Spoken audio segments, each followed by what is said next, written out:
Welcome to Close Quarters right here on Hi TV as we settle down with a new normal and come to know how we can actually balance life during these very strict regulations.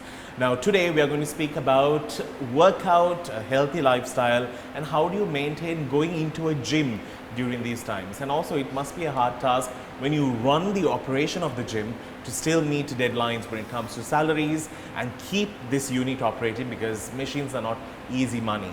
To speak more, of course, I have Ashanthi from the very famous gym in Colombo, hi.lk. Thank you for joining me today. Thank you for having me, Dan. So we are maintaining social distance, so we are so far away. Just to say, you are someone who has always maintained regulations, even when the lockdown was not too strict. You always maintain the fact that when people walk in, they follow the regulations. So tell me, how has it been trying to survive during COVID? Because it has been a 2-year-long process. Yeah, so I think the last time it just came suddenly and everyone adapted. But this time actually the lockdown came on my birthday. So I literally cut the cake and then got information that we have to close the next day. So it was from 14th of May. And the regulations are stricter when it comes to gyms because people come in and obviously it's heavy breathing, close quarters and things like that. So it is understandable. But as a business, I think one of the first things I did is a lot of people actually focus on their customers. Like, oh my God, we are closed. Now what do we do about our customers? So I come from a very strong HR background. So I actually focused on my employees. This is a pandemic. It's a microorganism. People can get sick. And if I'm to think forward and continue the business, it would be having my people here. Yes. So, because as you can see, even these machines and things, they are things we can buy. Fixed assets are things we can buy. But this human capital is staff I have trained and invested in for 8 years. So if I lose one of them or they get sick, it is a bigger problem. So one of the first things that I did was we checked to see, okay, with the lockdown, how much can we actually afford to pay the staff in terms of salaries. So luckily the lockdown was on the 14th, so it was just 6. Our pay cycle runs from the 20th every month. So we managed to make the pay last month. And then this month, again, we are told just yesterday that, you know, it's going to be extended. So with no revenue coming in, I've had discussions with them about support. And I'm looking at paying so how the staff work is they actually, majority of their pay comes on commissions. So what we're trying to do is support the basic, but even that, it'll be very tough because of the number of staff I have. So hi.lk works 7 days a week from 5 in the morning to 10, so that's 17 hours. So we have 50 staff when you include cleaning, security, all that. So we've had discussions about, okay, what is the minimum amount you could manage with? How can we support you in terms of even buying things for you, like really having a dry ration pack? Yeah. I've also, although it's lockdown, I've been in constant communication with them. How are things at home? Is anybody sick? Do you need any support? Because this will end. This will end. All economies will kick back, and I need them to be back to take the business forward. End of the day, I think it's manpower that sort of keeps any industry moving, and it's stupid for us to think, you know, it's fine, we'll find new people, but it's very hard if you have invested so much into their knowledge. Yes, so I've kind of had discussions with them saying, look, even if we have to eat plain tea and biscuits, let's wait this out and I will support you and we will take it from there. So there has also been a lot of pressure from customers saying, hey, why don't you go online? You have not pivoted your business. But I think from the start, I've been very clear about the hi.lk product. Okay. So when you come here, you come to almost a world-class facility. The flooring is there, the machinery is there, and you're on a training plan. What I can offer you online is just exercise. It's a 45-minute class. You can, you know, run around, do some things, and that's exercise. And you don't exactly know whether we are going to see that same types of, more than results, the technique. Exactly. So I just don't think we are geared. And so we had actually, when this first started, I thought, okay, let's listen to the customer. Let's see what we can do. And we had a few online sessions, and there were people who were like, I can't turn on my camera, my room is not arranged, my kids are here, my husband's walking around in his sarong. So how do you correct, can I just keep the camera off? like I'm not dressed, because of course when you come to gym also, High Octane being a premier gym, You have to, everyone's like, wearing their, you know, yeah, how you except have me. got laughed at for your shoes. so Because those, shoes have problems, okay, when you have big feet in this country. Look at these, they are nice. yeah. So those issues were there, and I didn't think they were getting a very authentic experience. And I also thought there were local providers who were actually doing a good job. Yeah. And honestly, our members have already paid a membership here.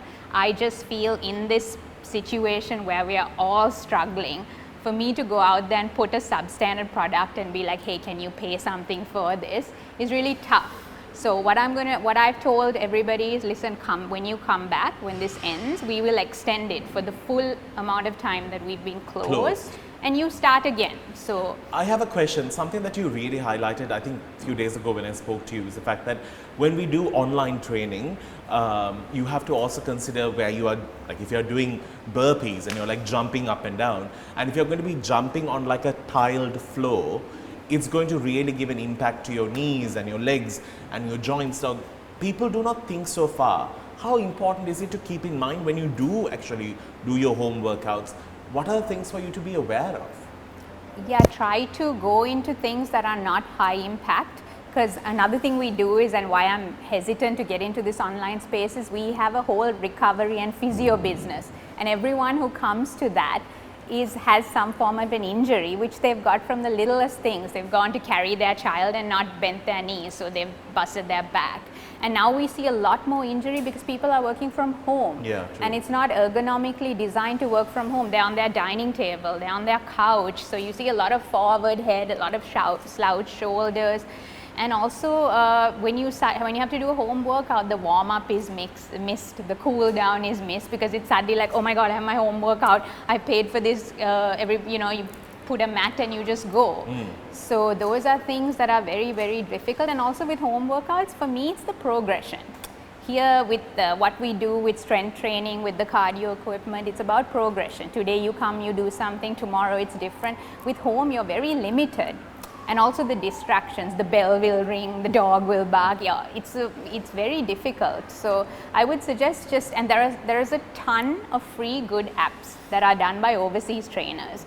So, and they're free, like Halle Berry has one. Oh, wow. So it's like, why should I, try to do something when there are much better things you can get for free? Even yoga, even on YouTube, there are like 30-day yoga. You can do that, and then those are on demand, you don't have to pay.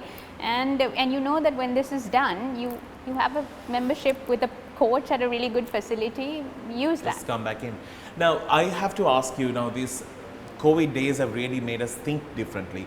What has COVID actually taught you on a personal level, and also as someone who runs an organization or a business? So one of the things I think COVID has really taught me is to slow down. Because when you come from an entrepreneurial family and when you come from that kind of background, you're always looking at what's the next thing. So this has really taught me to slow down and also to manage finances. When the going is good and cash is flowing in, you tend to be very, very liberal and take a lot of risks with what you do. Sometimes even people look at us and they go like, the other day someone was like, why are you stressed? You own both sides of the road.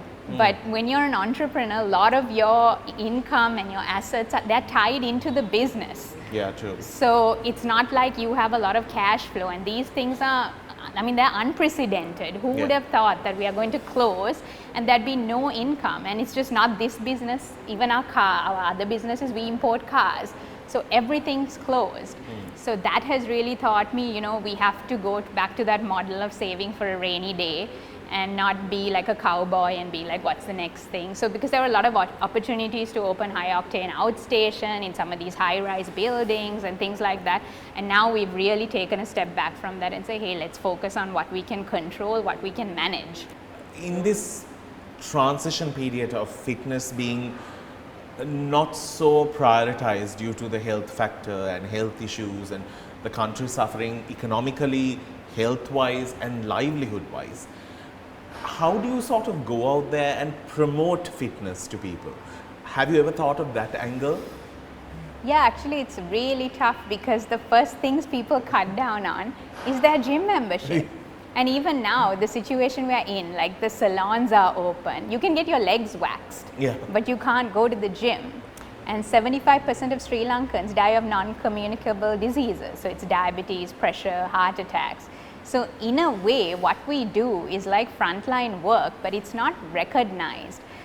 We are not an organized industry, and those are some things that actually we have to look at ourselves, and even us have to lobby with the bigger gyms and create some sort of a forum where we discuss these issues collectively and have some standards for ourselves, because it's almost like, I guess we have evolved selfishly.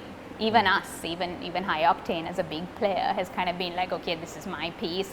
But we haven't thought about the bigger industry. So I think one of the biggest, most affected industries is the whole fitness industry, with the fact that it has been really closed down and closed off. And people and also this myth about this fear of walking into a gym has been around for a long time. Yeah, I think gyms are associated, so which is what I'm also going to try to push. So if you look at it on a spectrum, there is, not well, and there's fitness. Yeah. But there's also wellness on the other extreme that no one's focusing on. Yeah. They're just focusing on, not well or fat or whatever, and I just want to get fit, like I just want to get my six pack or whatever and look good or drop weight for my wedding or medical issue. But they're not looking at the longer term wellness part, and that actually comes with nutrition, the meditation, the yoga, even gratitude, all that stuff. So I'm actually looking at those ancillary services and thinking, how much do we do for that? Like even mindset and all that stuff, how much do we do? I'm almost thinking our staff should be like therapists. It should be like, okay, what's going on with you today? Why are you eating like this? You're obviously triggered because of some emotion or whatever. And why are you down? Yeah, why are you down? Or why is this difficult? Or have those conversations, because sometimes your weight or your eating pattern or your lifestyle is a trigger from something else, right? 100%. So I'm really looking at that, going into that wellness spectrum, even like what are you eating? What are you supplementing with? Have you been to the doctor? Like we only go to the doctor when we're sick. Yeah. But if you're overseas, it's part of your insurance and things like that to get and see where your medical indicators are. So maybe with my next level of membership, I tie up with somebody like that who's like, hey, can you just assess my members so that they know where they are and we know how they are. Yeah. So and also I think something I wanted to ask you, especially now that people are restricted within small frames, and especially those who are stuck in apartments and like very cemented buildings, Yeah. they are more prone to depression or like, Yes. even self-harm. Yeah. It has been something that's proven Yes. internationally. So I think these are the places that can sort of bring them out from that mentality as well. Yeah, and even for us to create that community where, even whether it's right now via a Facebook group or even little excursions that we do, right? Just go out because when you come to the gym, you actually do have a community, you build friendships, and now all that is lost. So those are some of the things that I want to continue when we open up, so to be more connected. Amazing. All right. Well, now that you know how fitness works in our country, speaking to an expert who has actually tried to change the curve of how walking into a gym will actually feel and smell. Two things that I really appreciate about this place. Thank you so very much. As always, it's amazing talking to you. Can't give the usual hugs and kisses. On that note, we need to wrap things up. We will see you with another cool edition to Close Quarters. Till then, you be safe, and we will see you soon.